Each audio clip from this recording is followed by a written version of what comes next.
is Newstalk.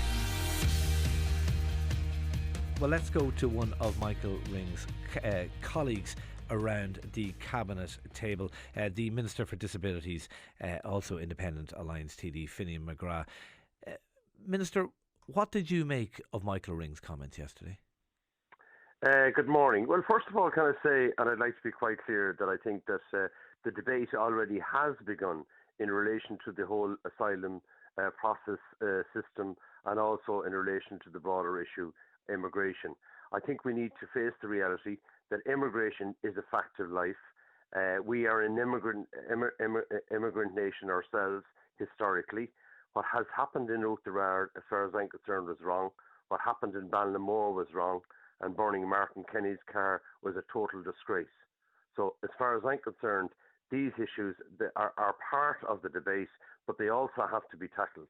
I think racism is wrong, and here in Ireland, and it has to be confronted, just like any form of sectarianism in the past in the north. And I don't buy into the so-called recent concern from some of those protesters about the human rights for asylum seekers and asylum central conditions. I'm deeply saddened.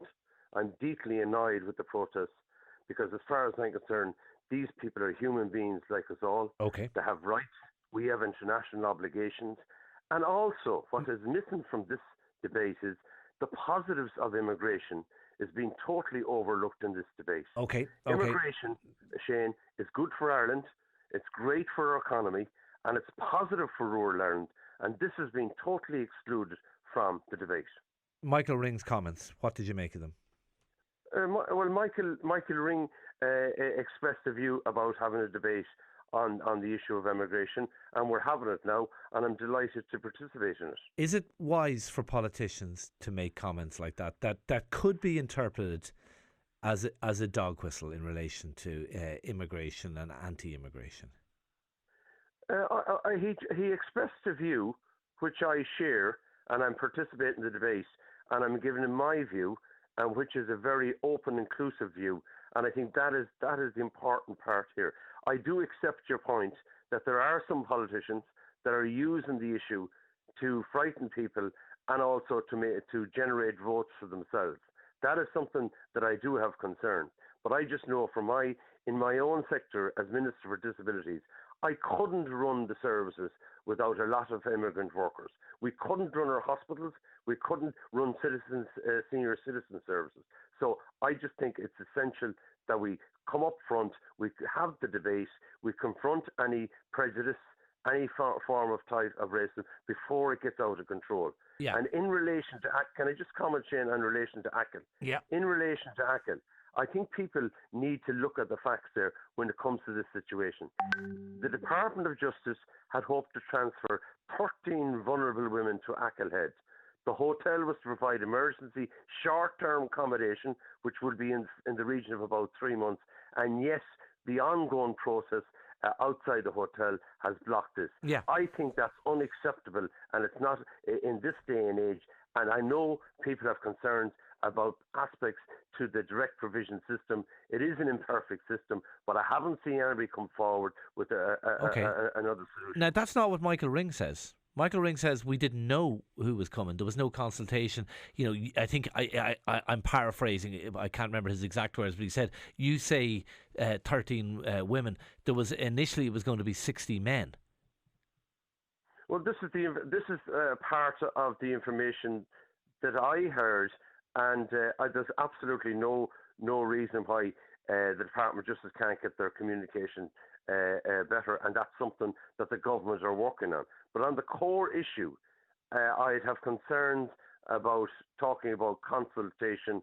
These are human beings; they have rights. Yeah. There's 13 women going into ACL, and absolutely. What does consultation mean? When Michael Ring and other politicians talk about consultation, what do they mean by that? I mean, is that do they actually mean a veto for local communities? Is that essentially what they mean? Well, I wouldn't. My personal view is I wouldn't accept that. But what they're probably saying is there needs to be better communication in dealing with the direct provision services, and I would accept. There's no problem about that, and I would accept, as I said before, that the direct provision is an imperfect system. But at the same time, I believe it's the only one we have, and I think there are some amazing people there. And also, we've seen in Wicklow's situation where you have 93 people in the direct provision, over 50% of them are working.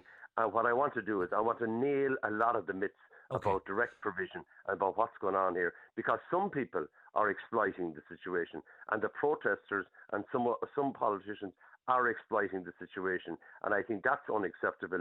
Any form of racism is wrong, Shane, and it should not be accepted in Ireland. Yeah, absolutely. You're giving Michael Ring the benefit of the doubt quite clearly. That's completely fair enough. I have to say, I can never remember a senior cabinet minister calling for a debate on immigration. And I think people will be concerned about those remarks, even if sources close to him are clarifying what he means is consultation. Do you understand why people might be concerned about a senior government minister calling for a debate on immigration? I presume I mentioned the fact of communication, but also the issue is about if he wants further debate and consultation. Yeah, but Finian, my point. Yeah. Do you understand why people might get nervous about a minister making a point like that? I take your point, but what I'd be saying is that we need to be upfront, out in the open about all of these issues, and this is what I'm doing this morning. I'm presenting my view, and it mightn't necessarily be a popular view, but I'm looking at colleagues every day in the Dáil who are living in constituencies where any sign of a direct provision centre going up, there's major pressure coming on them. Some of them have shown magnificent leadership on this particular issue. Some of them have suffered a lot of abuse, hate mail, and we saw in Martin Kenny's case, Burnley Vicar. So what I'm saying is we need to be very, very clear where we stand on immigration. But we also need to get real and grow up. Ireland is an immigrant nation. We've exported our families, our relations, our aunts and uncles around the world, and the countries that welcomed them in, we admired them and worked with them. And we also brought a huge benefit to our country. So let's look at the positive side of this issue, and also let's not exaggerate and try to frighten people in relation to direct provision. OK, Minister for Disability and Independent Alliance TD, Finian McGrath, thanks indeed for talking to us this morning.